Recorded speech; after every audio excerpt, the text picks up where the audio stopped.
Hey everyone! Welcome back to the channel where we dive deep into the world of coins, numismatics, and everything valuable from the past. If you're new here, don't forget to hit that subscribe button and ring the bell to stay updated with all our exciting coin discoveries. Now, today we're taking a closer look at a coin that's a staple in American currency, yet often overlooked by collectors, the 1989 Jefferson nickel. The Jefferson nickel is an iconic piece of American history, and its 1989 edition is no different. But what's the real value of this coin today? Is it worth something more than its face value? Let's find out. Before we jump into the 1989 nickel's value, let's talk a little bit about the history of the Jefferson nickel itself. First minted in 1938, this coin features Thomas Jefferson, the third president of the United States, on the obverse, and his famous home, Monticello, on the reverse. Over the years, the design has remained relatively consistent, with only minor modifications, like the 2004 redesign to commemorate the Lewis and Clark expedition. But today, we're focusing on the 1989 version.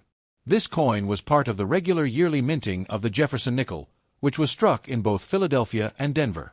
The minting of this coin was similar to that of other years, with billions of these nickels being produced, and 1989, the U.S. Mint produced over 500 million Jefferson nickels.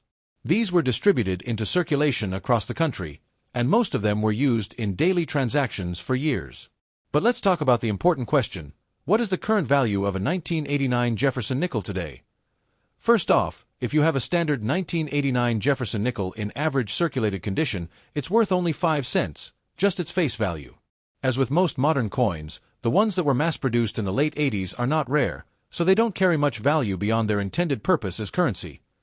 But here's the thing, like all coins, the value can change depending on the condition.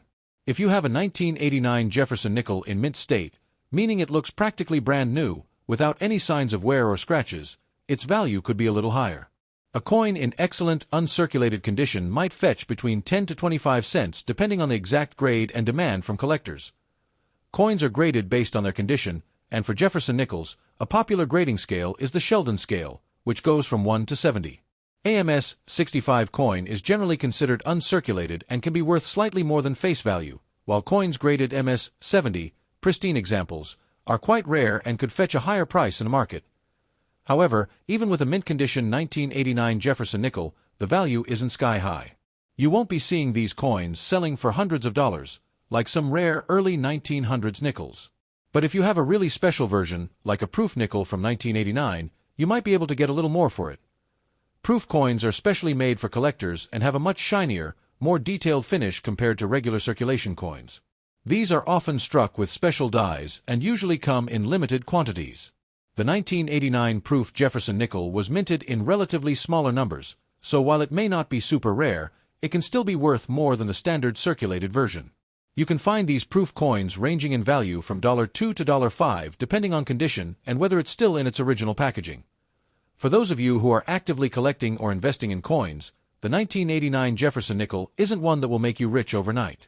But its value may increase slightly over time as demand for older coins continues to grow, particularly among people looking to complete their collections. In conclusion, while the 1989 Jefferson nickel is not likely to be a major windfall for most collectors, it still holds some value if you're looking to complete a set or just appreciate the history of American currency. As always, condition is key when it comes to coin values, so take care of your collection. The Jefferson nickel is a staple in the history of American coinage. It has been in circulation for more than 80 years. And the 1989 version is just one part of its long journey. Let's take a look at the history of this iconic coin and how the 1989 issue fits into its story. The Jefferson nickel was first introduced in 1938 to replace the Buffalo nickel, which had been in circulation since 1913. The U.S. Mint sought a new design that would feature a prominent figure in American history. Thomas Jefferson, the third president of the United States and the author of the Declaration of Independence, was chosen as the subject of the obverse, front, design.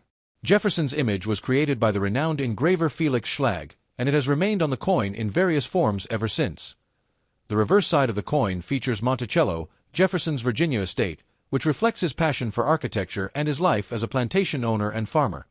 Since its introduction, the Jefferson nickel has undergone a few design updates. The original design featuring Jefferson's portrait on the obverse and Monticello on the reverse was used continuously until 2003. The reverse was changed to commemorate the Louisiana Purchase and the Lewis and Clark Expedition, a historical event associated with Jefferson's presidency.